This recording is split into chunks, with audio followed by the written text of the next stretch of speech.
Hey guys, thanks for joining us on another episode of the You Can't Afford Me podcast. Now today, guys, we're going to talk about greatness. We're going to talk about success. We're going to talk about leveling your life up. And I got the guy here today. I was actually introduced to this gentleman by my best friend, Javon Coker. Shout out Javon Coker. And we started connecting online. I think we initially started talking about a project that he had. But after digging into his stuff, you know, it was evident we need to have this guy on the podcast. So we got Matt. Give me your last name again. I'm going to screw it up. Dira. Matt Dira is in the studio today. How you doing today, buddy? I'm good, man. Thanks for having me. Absolutely, man. So first, give everybody an overview, who you are, what you do. Yeah, Matt Dira. I'm here from Richmond, Virginia. Born and raised in just outside of Pittsburgh. You're a Steelers fan? Yeah, man. Yeah. Somebody just texted me this morning about the Jesse James catch. Do you remember that? Oh my God, yes. Yeah. So they turned where it stopped right at the 1 yard line. Yeah, the whole complete the catch thing. Yeah. So apparently there's a new rule. Yeah. I think they're calling it the Jesse James rule. Good, they should, because they got the Tom Brady rule. They do. Yep. They do. So I think Steelers fans are still a little bitter about that. Oh, not still little. They very are bitter. Massively bitter Yes. about that. Yeah. Yeah. So yeah, born and raised up there. Folks still live up there. Came down. But I've been here longer than I've been there. Gotcha. So I got here 01. Gotcha. So this is home now. I met my wife here. We still live here with our kids. And what I do for a living is, I do quite a few things, but we met because I'm through Javon. Mm-hmm. Javon and I knew each other through the insurance business. That is a big part of what I do. I help people with disability and life insurance. I do financial coaching, and I do what I call now as I'm a peak performance coach for high performers. Nice. And you know, it turns out to be mindset and health and wealth. Yep. That's a lot of what we talk about with our clients. Love it. So let's go back. Before you became an entrepreneur, you were just a young lad in around the Pittsburgh area. What were you doing before you kind of set out and built your own brand? Well, I moved to Richmond as a golf professional. Hold up now. Yeah. Hold up now. I knew you didn't know that. Now, let's be clear. Not a playing professional. Not a playing professional. But I was. It's just you check a box. That's what it is. And I accepted money to teach. Gotcha. Okay. So I loved golf. Loved it. You said in the past tense, do we still love golf? Still love golf. Okay. I don't play as much anymore. Even though I'm a member at a club, we don't use it. We got to change that, man. You No and I doubt will get about out it. here this season. No doubt about it. So connected in the golf community, I came here to Richmond to work at a club as a club professional. And then I traveled back and forth between here and Florida for a few years doing, I went to a club in South Florida. I had, really lucky. I had some of the best jobs in the country. Sounds like it. Yeah, and I met some people that, frankly, I had no business meeting. And a lot of good stories. Did you fix Charles Barkley swing? Was that your thing? No, was not my doing. Was not my. I don't want to put that out there. But I met some really cool people that I didn't have any business meeting. Yep. Just some, and what it exposed me to was extreme wealth, extreme financial wealth. Yep. And then you realize you get to know them personally. And then you realize like what they do. Yep. And you're like, holy cow, like I don't know that guy like that. When most of the world would know these people as for what they do, I just knew them. They were just a member of the club. Yep. So let's park right there at golf for a second, because the main reason I picked up golf, I was at a town hall meeting for Petersburg. I invest a lot of I buy property in the Petersburg area, and we were at a town hall meeting for Petersburg. It was that meeting and then something after that. So in that meeting, one of the guys on the panel stopped and said, I want to let you guys know right now, if you're not golfing and you're in business for yourself, you're leaving a ton of money on the table. It's true. So I was like, okay, I've heard this before, but now this is hitting a little closer to home. The following week, I changed some stuff up, one of the business models with one of my other companies, and I reached out to my mentor, and I was like, hey, man, I know you're busy. I got to get some time with you in the next week because I'm making some major changes and I got to run this stuff by you. He immediately hits me back and says, yeah, man, for sure. I was actually going to be golfing with somebody tomorrow. He had to pull out, but, if you golf, you got me for 4.5 hours. Like, let me know. And I was like, I don't golf, man. And he was just like, all right, well, I'll see you whenever. So I was at that moment, I was like, okay, I can't, the universe is talking to me at this point. I need to get serious about golf. And just before I even set out on the course for the first time, and I just took pictures, like, because I got, you got to get the swag right. You getting the outfits and everything together, getting some of the gear. Yeah. And I'm just taking pictures and putting that stuff on social media. I'm starting to get contracts just by talking about golf on social media before I even started playing. So delve us into that world. Like, what is it that you've seen? Like, obviously, like you're saying, like, you're meeting people that are extremely successful that you don't know them outside of the golf world in those endeavors. But talk to us about the conversations that you saw happening on the golf courses. I mean, back then, this was back in like 01 and 02. Mm-hmm. And you get to know people. This is like the Tiger hype too. For sure. Yeah. For sure. And golf seemed at a pretty high peak at that point too. But it was just relationships. And I noticed like I would get close with these with the members. Mm-hmm. A lot of them are still friends today. Yeah. So I would get close to these people, and then you realize what they do for a living. You're like, oh my gosh, like there's so much more here to just this dude who loves golf. Yep. I'd play with them, and then when I left the golf business, guess who hired me? As a member. So I got introduced to basically the entrepreneurial world because of those connections. Otherwise, I wouldn't have even thought of it. Wow. So that's how it all happened for me. So how did you make that transition from, being in the golf space to now helping people track their journey to success? Like, how did you make that transition? Really slowly. And let me start with this. What made you want to get into that space? Well, I knew, go back to when I was traveling back and forth between Richmond and West Palm Beach, Florida. Mm-hmm. Like, I would pack everything I owned in my Mazda Millennia and drive south in October. Yep. And I would drive north in April with everything I owned. And I come from a pretty traditional background. I knew I wanted a family. I didn't have one at the time, but I knew I wanted it. And working the amount that I was working and in 2 different places, it's not ideal. Yeah. Not ideal for the way I saw my life going, even though that wasn't an option then. So, I just kind of put it out in the world. Like, I don't know that I want to do this when I'm 40. Yeah. And I'm 25 at the time. Mm-hmm. So, you put it out there in the world, be ready for what happens. And the guy who I was working for at the time, who still is a really good friend and a mentor, once I put it out in the world, he didn't hesitate to get me out of there. And at first, I was like, man, that's harsh. Yeah. He's like, well, if you don't want to be here, let's get you where you want to be. So that kind of started me down the road of, all right, what do I want to do? Yep. And then once a few members heard that, there were some other things coming like I was going to do something else, then I had a bunch of things to do, a bunch of opportunities. And then it was just deciding what opportunity you want to take. And for me, I went down the financial path. So you touched on something. I'm actually about to do a solo episode just on this topic. You kind of hit on the power of the spoken word. And I fully believe a lot of people won't put things out into the ether, out into the universe because they're afraid. I think a lot of people are actually afraid that what they want may actually come true because they realize the amount of work that it's going to take to get them in that position.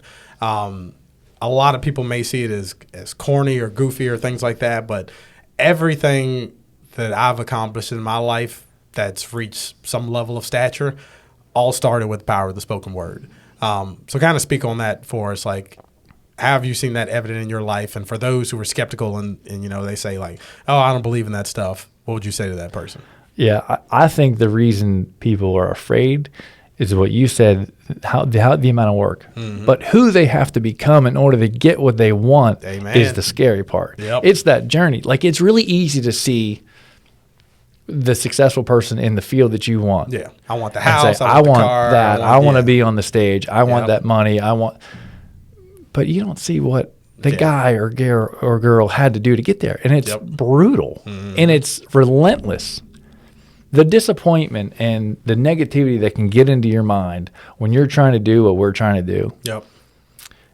If you're not really, really strong mentally, it will overwhelm you. Yeah, this isn't for the faint of heart. No, it's not. It is not. So I often use the analogy of a muddy cup. Mm-hmm. So if you got a glass of water that's filled with like muddy water, Yep. That's your brain, right? And if you don't fill it continuously with clean, crisp water, it will remain muddy. Mm-hmm. But if you keep pouring really good, clean water into this glass and just run it and run it and run it, eventually that muddy glass will eventually be clean, pure water. Mm-hmm. But you got to keep pouring into it. So I'm really aware of what I put into my brain. Not to say that some mud doesn't get in there from time to time. Like, I'm a human being, and that happens. But I'm really aware of what I'm getting. Now, for us, in 2024, it comes from social media. Oh, 1,000%. And the people that we're around. But we're on social media a lot. Yep. And if you're not really careful, the mud's going to get in there. Mm-hmm. I was telling somebody this morning, if you scroll through my social media, it's nothing but motivation, business, fitness, yes, golf. Some sneakers. There's some golf. There's some sneakers for sure. But it's all things that fill my cup with clean water. Absolutely. There was something I saw last night. I got this quote I'm going to pull up while you're talking. There was something I saw last night that I didn't like. And it was this, I don't even know how I started following this page. And then last night it hit me like, this is negative. Yep. I need to get this negative out of my brain. Mm-hmm. And this morning I hit unfollow. Yep. Because it was just, I don't know how it got there. But it got there. It was somebody that I just recently started following on Facebook. And I'm very strategic about the people that I add as friends on social media. And from this lady's profile, it seemed like she was in a space where I'm like, okay, this is interesting. This may potentially be a client later down the road. I may hire her or something like that. And then we connected, became friends. And then for the next 2 days, like, I'm seeing this crap come from her page. And I'm like, I want nothing to do with this. So I immediately unfriended her. But to this point, what you just said, I literally just saw this morning. I had to take a screenshot of it. Your diet isn't just what you eat, but also what you watch, read, who you follow, and who you spend time with. That's a powerful statement. It is, yeah. But a lot of people don't have the discipline to say, you know what, I don't need to see this crap on my newsfeed anymore. I'm going to unfollow this person. Like, even if it's somebody that you personally know. Like, I've had people that I considered very close friends at some point in my life, and they were just whining and complaining and bitching every single time I went on social media. I'm like, I don't need this energy. If you're not here to add to my cup, and you're pulling away from it, I got no time for you. I tell you another thing too, like the people in our lives, sometimes they're muddy water. Oh, absolutely. And it's really, really hard. If the people you talk to the most are giving you muddy water, you better be that clean water. Yep. And you better pour onto them. Mm-hmm. Otherwise, now we're just pouring muddy water on muddy water, and we're all in trouble. But there's only so much time you, as the clean water, can spend in that circle, because eventually it's like the comparison of, if I have a dead battery in my car, or somebody comes up to me, I'm in the parking lot, and they're like, my battery's dead, and I give them a jump. And 10 other people see that I'm able to give them a jump, and just a line starts forming. Then I've jumped 10 people's car. When it's time to start my car up and leave, the battery's drained on my car. Yeah. So it's like, if you're constantly giving that out all the time and no one's feeding into you, or you're not allowing those things into your life that's going to feed and build you up, there's only so much you can do. Yeah. I saw that if your friends, if the people in your circle aren't uplifting you, you don't have a circle, you have a cage. Oh, wow. You heard the story about, I think it's crabs or lobsters. Yep. You heard this story? Crabs pulling down in a bucket. Yeah. For the people listening who haven't heard this story, you put crabs in a bucket. Invariably, there's going to be one who tries to get out. Yep. And then the other crabs will see him trying to get out of the bucket, and they will pull him back down. Yep. If the crab persists and continues to go out, they will kill him. Mm-hmm. So be very careful who you got around you, because sometimes these crabs, now they don't know, they think they're saving him. Yep. They think they're doing this crab good by pulling him back down with them. Mm-hmm. Like the herd mentality. Yep. Meanwhile, now they're all boiling in the pot. Sometimes you just got to have some Old Bay on them. Yeah, you got to get out of the bucket. Yep. So talk to us about, if someone's let's create an avatar of somebody listening to this. Let's say somebody's been working a job that they cannot stand for the last 5 years. they've made the decision to go out on their own, whether that's starting up their own brand, their own business, whatever it is, and they've been on this journey for the last 6 months. What would be some of the first key pieces of advice you would give to someone who's on that success track? Well, it's hard for me to give advice until I know what you want. Yeah. And I think it's hard I think a lot of people don't really know what they want. They just know they want something different. Facts. Like you mentioned this avatar who was working at a job he didn't like. Well, they know what they don't want, but do they know what they want? So a lot of the conversations I have with people are, well, let's figure out what you want to do. Yep. What do you like? Let's design it instead of just falling into it. So let's do that. How do you typically peel those layers back for someone? Because one of my favorite YouTubers, a guy named Casey Neistat. I love him because he's in my industry, like with marketing and filming and things like that. But very motivational guy. He said how he figured out what he wanted to do with the rest of his life is that he worked crappy jobs. And every moment at that job, he's just thinking about what he would be doing if he wasn't stuck at that dead-end job. So for a lot of people, and it's taken me years to figure out, like, you know, I'm a serial entrepreneur. I've opened probably 10 different businesses at this point. At some point, I realized it wasn't that I was passionate about X business or Y business. I'm just passionate about business development in general. I love being able to start something from concept and take it to 6-7 figures and see this thing grow. So for someone who doesn't know what they want to do, what are some exercises or things that you walk through with them to kind of help them figure that out? Goal writing, I think, just getting things down on paper, not in your head. And I would go even further. You have to physically write it. Absolutely. Don't type it. Yep. Even typing in your notes, don't do it. Just write it mentally down. that happens when you physically put pen to paper. Yeah. And then, so that's part of the exercise I take everybody through. Let's write down your goals. I've written my goals down twice a day, every day since September of 2017. Wow. And I'll go back and look at that stuff, the stuff that I wanted to accomplish then, and I did all that. And then, but now it makes me think, well, why was I thinking so small? Yep. And it continues. The stuff I write now, I promise you, in 5 years or 10 years, I'm going to look. I'm like, why was I thinking so small? Even though I'm consciously thinking, let's think bigger. Yep. If your goals don't scare you, they're not big enough. No doubt. Yep. Yeah. And then I have some people who say, well, I don't know what I want to do. I don't know what my goals are. I say, write that down. I want to figure out what my goals are. Yeah. That's a goal.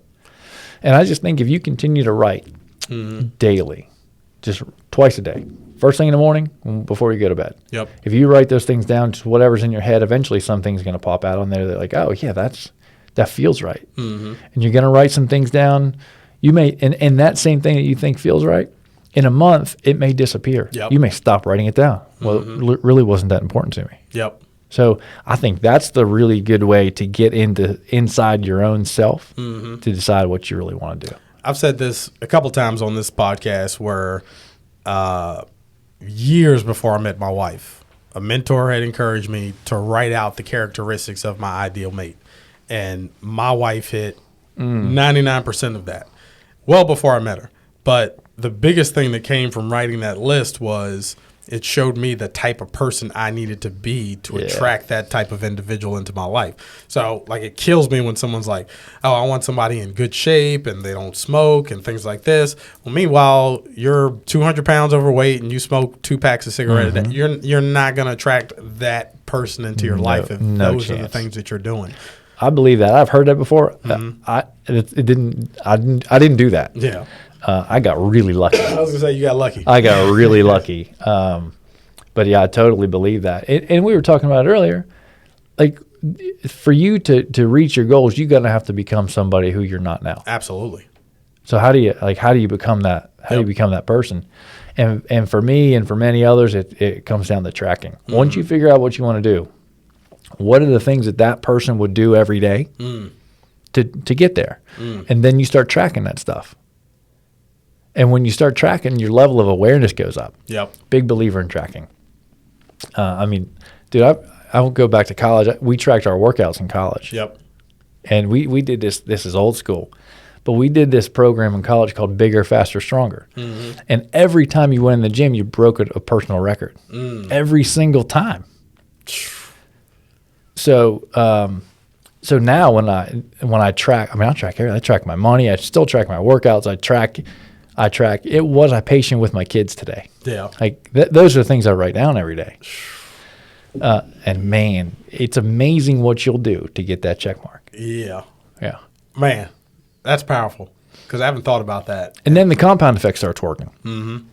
So if you say I'm going to be patient with my kids today, yeah, and they set you off a little bit, that check mark is looming. Yeah. Like I really want that check mark. Mm-hmm. And I'm not perfect. Don't hear what I'm not saying. Like I'm still a human being, but because I'm aware of it, I have a better chance of succeeding that day. And then when you start stacking these wins, you're a Steeler fan. You heard Mike Tomlin talk about stacking wins. Yes, sir. That's what I'm talking about. You start stacking wins. Now you're way closer to getting what you want, and you become a different person based on what you do every day. Yeah, and your habits. And it's that 1% every single day. Like 1%, and I'm sure you've heard the metaphor of like a penny doubled every day over the course of like 30 days. Like if someone just took. You would think like, oh, a penny is only going to be so much. I think it ends up being like 4 million, like some crazy number. But it's those 1% wins. Like that makes me think of. Unfortunately, I didn't cherish Kobe Bryant enough when he was here with us on this earth because I'm a big Sacramento Kings fan, and he just knocked us out of the playoff. Like in our prime. I mean, we had Vlade Divac, Chris Webber, Jason Williams. Like we had the squad, Mike Bibby, and Kobe just knocked us out every year in the playoffs. But hearing that Mamba mentality and like his focus was just. Have you seen it's a special on Netflix. It wasn't, we had the Dream Team for the Olympics and the Redeem Team. The Redeem Team. Have you watched that? I did. And dude, anybody who's listening to this, if you haven't watched that, go really watch that tonight. But the fact that Kobe was able to change the dynamic of that entire team, where I'll never forget this portion of the story is when. These guys, at this point, they're in Germany or something like that. Most of these guys are like 18, 19, 20. They're young professionals, and they're going out and they're partying. They're not coming back to the hotel till like 4 a.m. Who's on the elevator when they come back? Kobe. He's in full sweats, got his gym bag and everything. They're looking at him like, bro, where you finna go? He's like, going to the gym. They're like, yo, we just came back from partying, like going up to sleep. And they're looking at each other like, man, Kobe's maniac.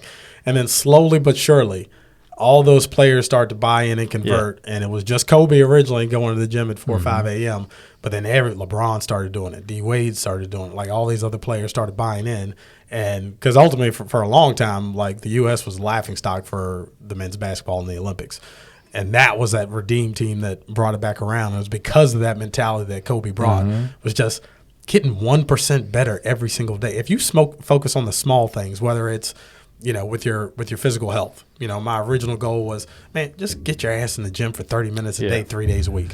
When it came to education, man, just read for 15 minutes a day on the commute to work. Just listen to a podcast instead of Drake.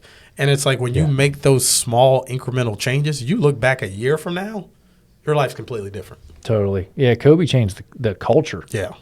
But I don't think we need to be like Kobe. No. I don't think anybody can. Yeah. Because the level of work and the commitment, the intensity, like most people, including me, I'm not up for it, man. Yeah. I'm not. Like I'm exhausted at the end of the day. Yeah. And I don't work as hard as Kobe did.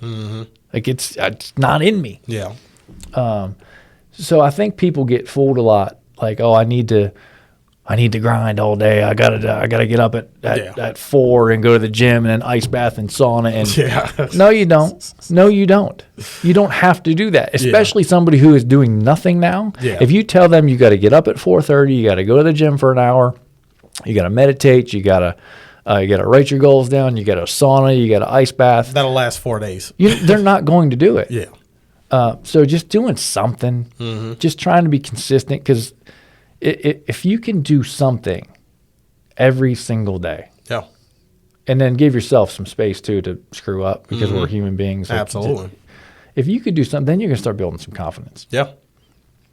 And then what you can accomplish becomes higher because you got more confidence in yourself. So where did that confidence come from for you? I think just consistency. People think I'm really, really disciplined. I hear that a lot. I wish I was disciplined as you. It's just it didn't start like this. Yeah, and it becomes a habit. It became a habit. Yeah. So I think it's now if you take somebody who's doing nothing, say physically right now, they're not working out at all, and they come with me for a day, like they're just going to be overwhelmed. It's just too much. Yep. But then on the other side of that coin, I could go with Kobe and I won't make it. Oh, yeah. I won't make it. No. So there's levels to this, and there's levels to everything.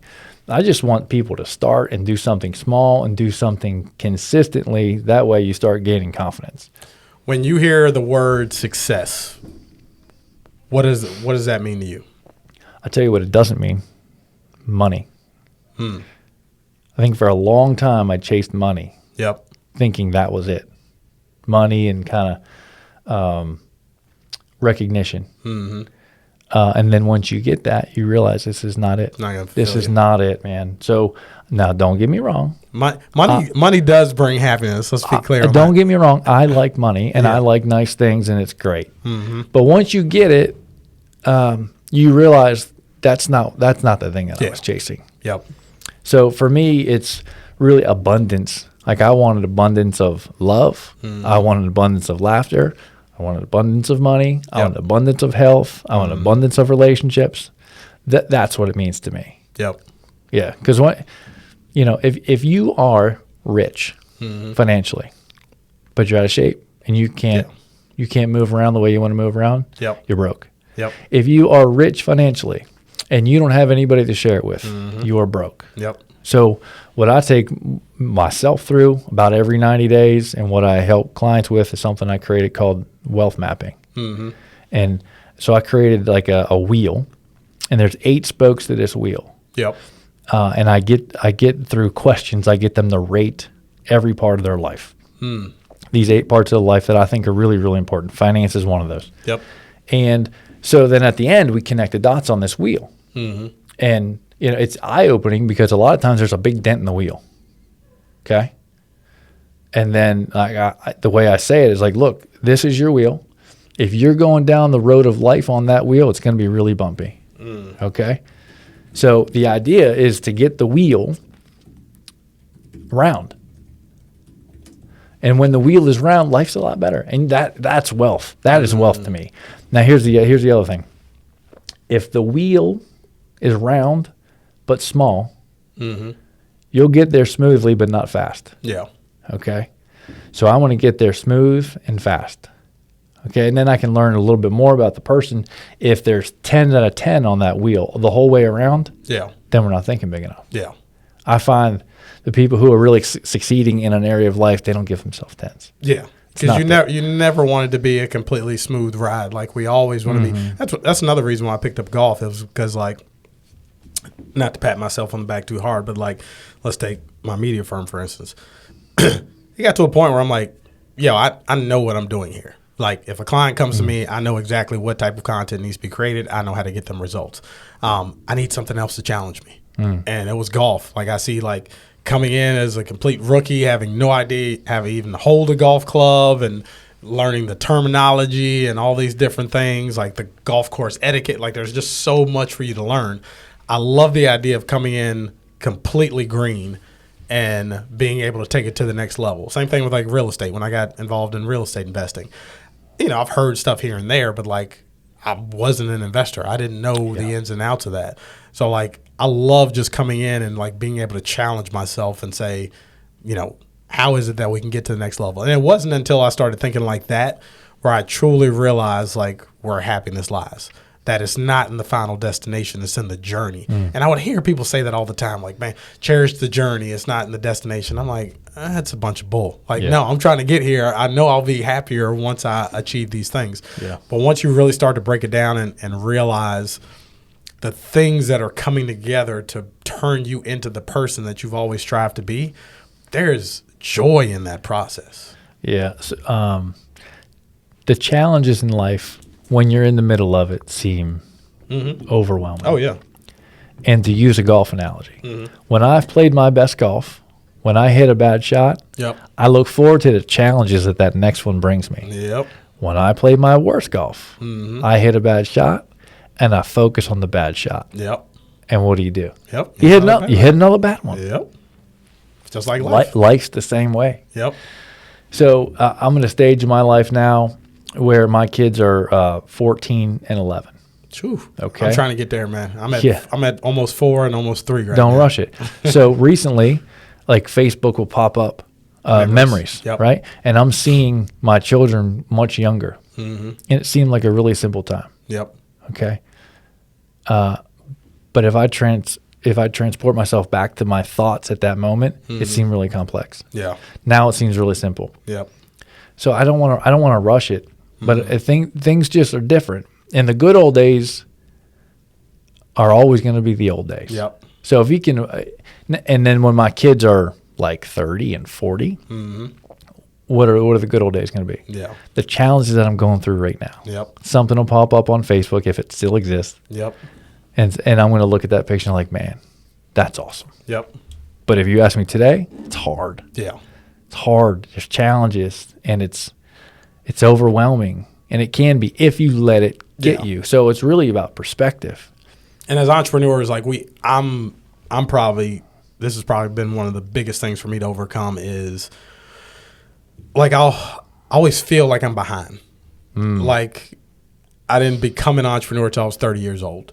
And, you see stuff with some kid's 22 years old and exploded. Now his company's selling for $100 million. And it's like, man, if I had just gotten the information 5 years earlier, like where would I be today? And it's a bad way of thinking because bringing up Javon again, I hope Javon's listening to this episode because you're getting a lot of shout outs, man.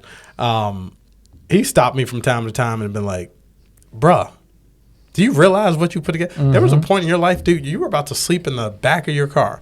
Since then, you've owned and built 2 brand new homes. You met the love of your life. You got 2 beautiful kids. You own a flourishing business. You have several other companies. Your credit score is where it needs to be. You own investment property. You have staff working for you. Like, dude, you've won. You have won. Like, I know there is much more that you want to accomplish, but you need to stop and relish in this moment. So I think last time he and I had that conversation, I literally erased everything on my whiteboard, and I went back from the start of my journey as an entrepreneur in 2014 to where I am today in 2024. And when you really map that out and look at that transition, you're like, holy crap, I'm living the life today that I dreamed about 10 years ago. Right. And now your dream is further. Yeah.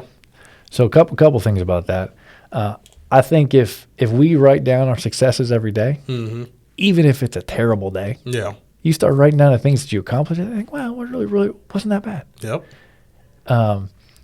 Even in the midst of, God, man, it couldn't have gone worse. Yeah. Something went right. Because there are going to be those moments. Yeah.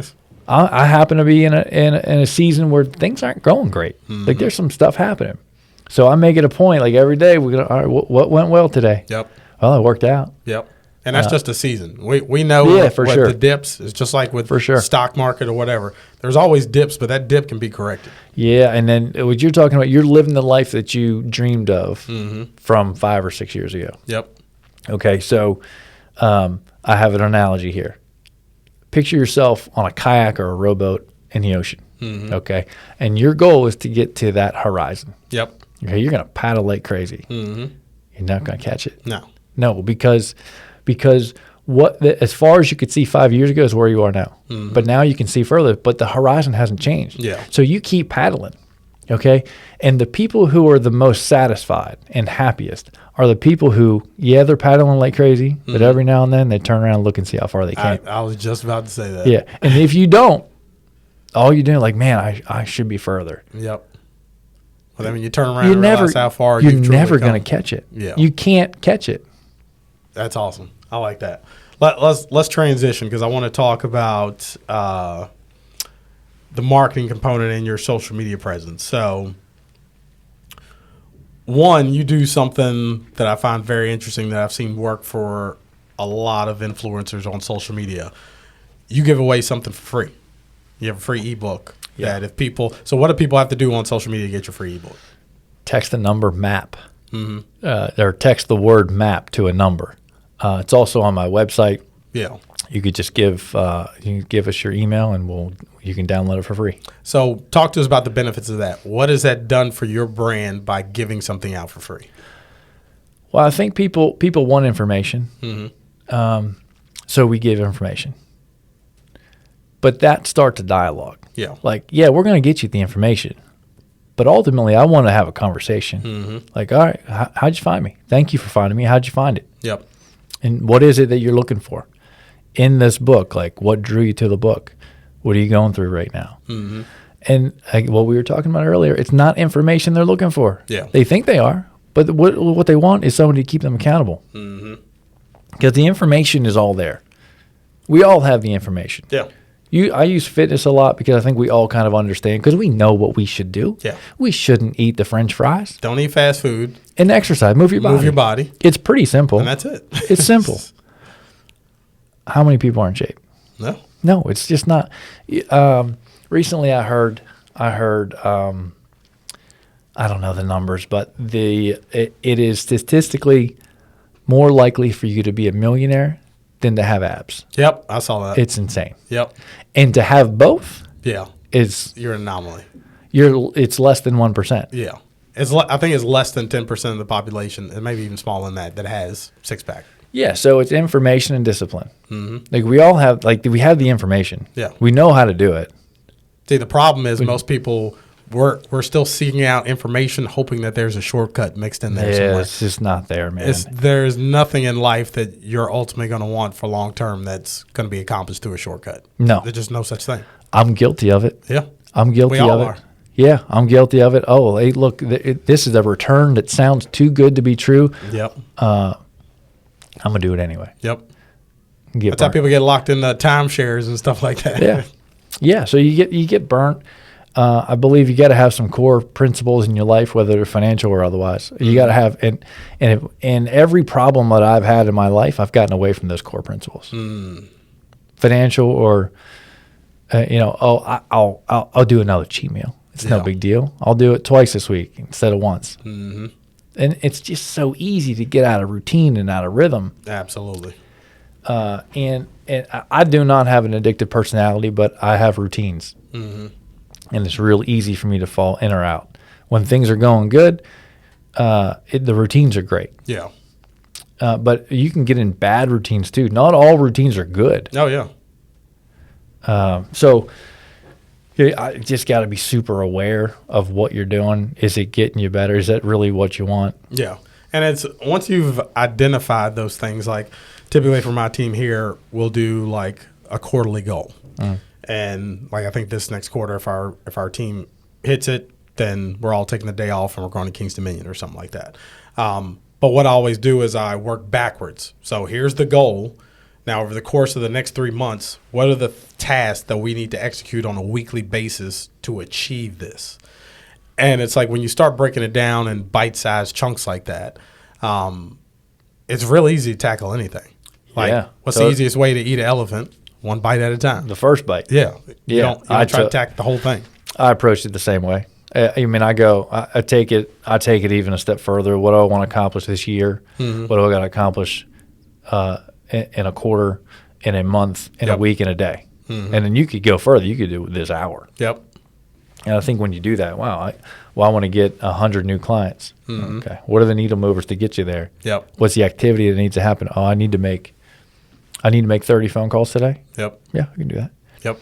But then, so what I've done that I've found is really, really helpful is because life happens on day to day.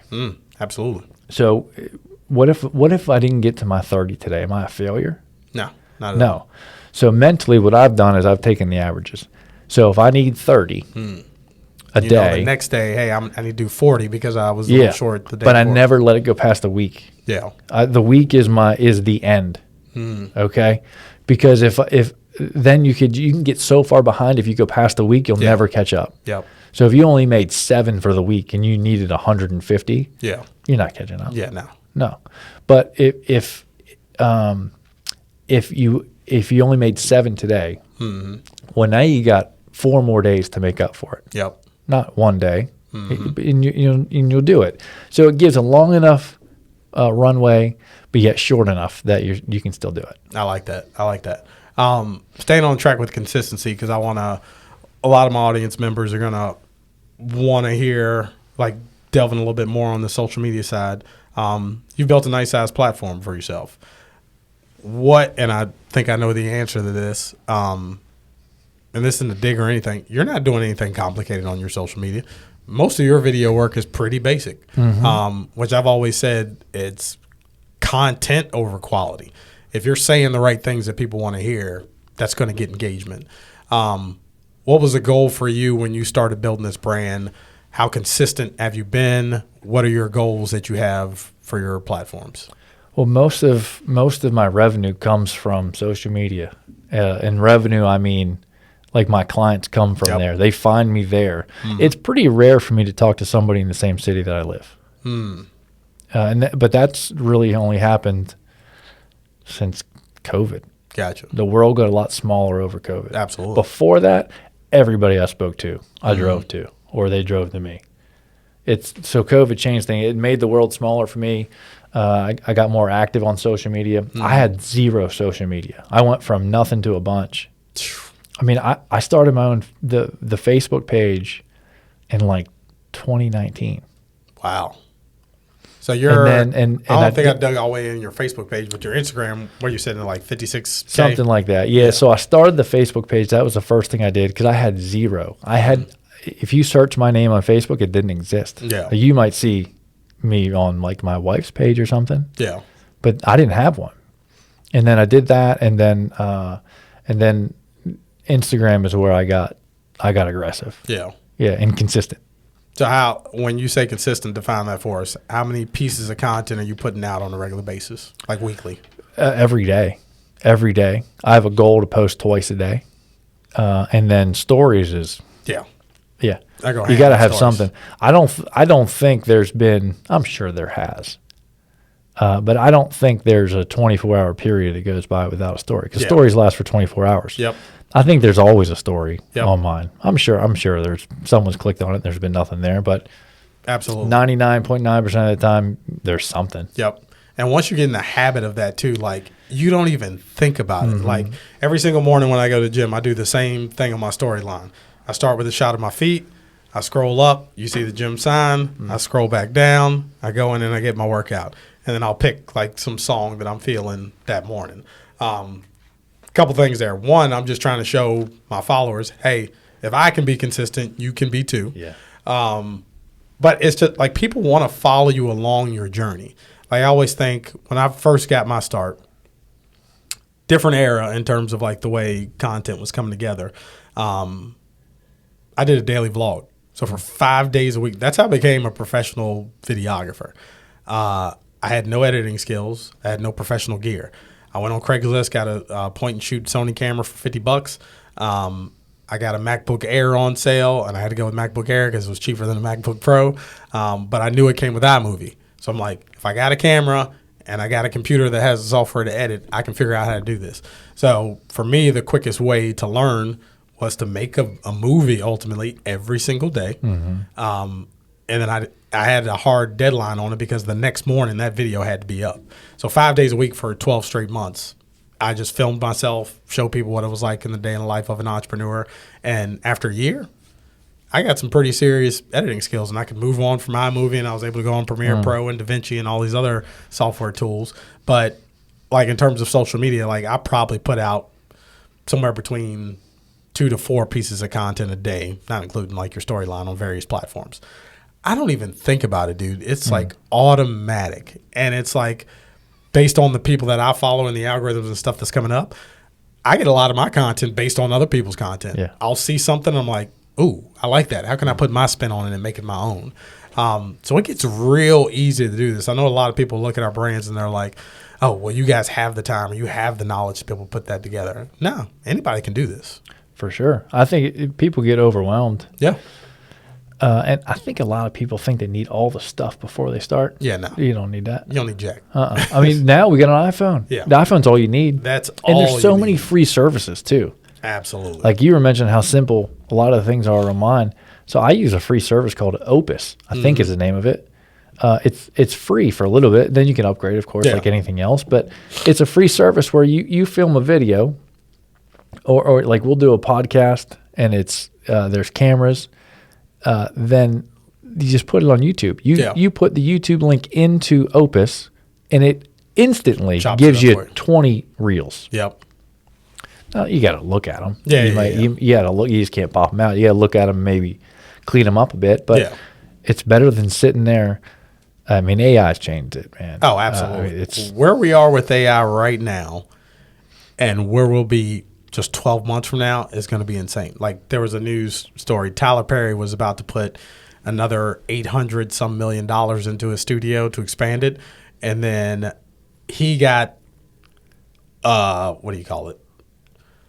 Somebody showed him this new AI system that ultimately you can just write a script and it'll create the video for you, where you say like, hey, I want this shot to be on a 35 millimeter lens, and it's a fly in, and it goes past this apartment building. And there's a Doberman Pinscher in the window, and he's like wagging his tail, and then it cuts into this woman on the side of the street who's like crying. Put in that script, took 10 minutes, a video comes out that looks exactly the way you scripted it out. But it's an AI video? It's an AI video. And he looked at that and said, wow, the game's changed. There's no need for me to invest $800 million into my studio when technology like this exists. We don't have to build sets for X, Y, and Z anymore. We're just going to be able to use this through an AI system. And for me, and I've screamed this on so many different episodes and content that I put out, be an early adopter. Like right now, I don't think it's being an early adopter at this point, but still the masses have not bought in all the way to AI. You need to figure this thing out now, because I see in every aspect of your life, I don't care if you're an entrepreneur, an employee, stay-at-home mom, whatever, AI is going to be involved in some component of your life. And the sooner you can figure it out now, the more time you're going to save yourself, the more productive you can be, and ultimately, the faster you're going to get to your goal. I think it helps you with creativity too. Absolutely. Because how many people, me included, get bogged down in, gosh, how do I do that? Yep. You don't got to figure it out anymore. I'll go on ChatGPT, like, give me a list of 20 ideas for an entrepreneur video. Yep. And just work off of that. Yeah. Yeah. It helps with creativity. It's like you were saying, you get a lot of your content from watching other content. Yep. That's a good idea, but I have a different thought. Yeah. And there's no such thing as original thought anymore. And I'm famous for doing this because I remember Gary Vee saying this years ago. That's probably like 8 years ago. He would say, hey, if you're struggling with content to come up with, and you're like in this space, you're an entrepreneur, you're a motivational speaker, whatever it is, go in the comments of my video and see what questions other people are asking me. I don't have time to respond to all these, but you can look and see, hey, 10 people have asked the same question. This seems to be something that people are very much interested in. Then you make your own video based off of that. Yeah. So it's like the content's there. Like, to figure out this stuff is so simple. It's just making that effort. As we wrap this up, I want you to leave the audience with one thing. For someone who may have heard this episode and said, you know what, this is it. This was the thing that got me to move in the right direction. What would be the top 3 things you would say to somebody to not only get them started, but keep them motivated throughout the process? One is just to start. You don't need anything but your feet to get going. Absolutely. Just if you want to go to the gym, you don't even got to work out. Yep. Just go. Drive to the gym. Most of them have free coffee. Terry Crews said that. He was like, when he first started working out, he said what he initially did was just drive to the gym. He wouldn't work out. He just wanted to get in the habit of getting there. Yeah, then your body just goes there. And then for me, there's not every day I'm pumped up to be there. This just doesn't happen. But once I'm there, I'm like, well, I'm here. Yeah. I don't want to waste this time. I might as well work hard. And that's how I got through college. Yep. I got through college basically because we had an attendance policy. I played on the football team at school, and we had an attendance policy. So if we missed a class, we had to run 3 miles. Oof. It happened one time. Yep. You're like, I ain't doing and that it was again. at 6 a.m. I didn't want to get up at 6 a.m. One, I don't want to run, and I definitely don't want to get up at 6 a.m. So I went to class. Yeah. Then me sitting there was like, well, I'm here. I might as well pay attention instead of doodling or whatever. Yep. We didn't have phones then, so that wasn't an option. Less distractions. But, I mean, you can get distracted. Oh, yeah. And then I'd have to study more at night. Well, I didn't want to do that. I'd rather do what I want to do at night. Yep. So then I found, like, if I just am focused during the hour that I need to be, I don't really need to study. So just show up. You're there. Try. Yep. Just try. Because for most of us, trying is enough. Yeah. Effort is enough. You're probably better than 50% of the people in the room if you just try. Higher than that, because I don't think people try. Yeah. I don't think people are trying. So you just start. You don't have to be perfect. You don't have to have all the equipment. You don't have to have the office like you have here. You don't have to have anything. Yeah. Just start. Another thing, this is maybe a little off topic. It doesn't have to be perfect. Like you talking about video, I don't watch the video.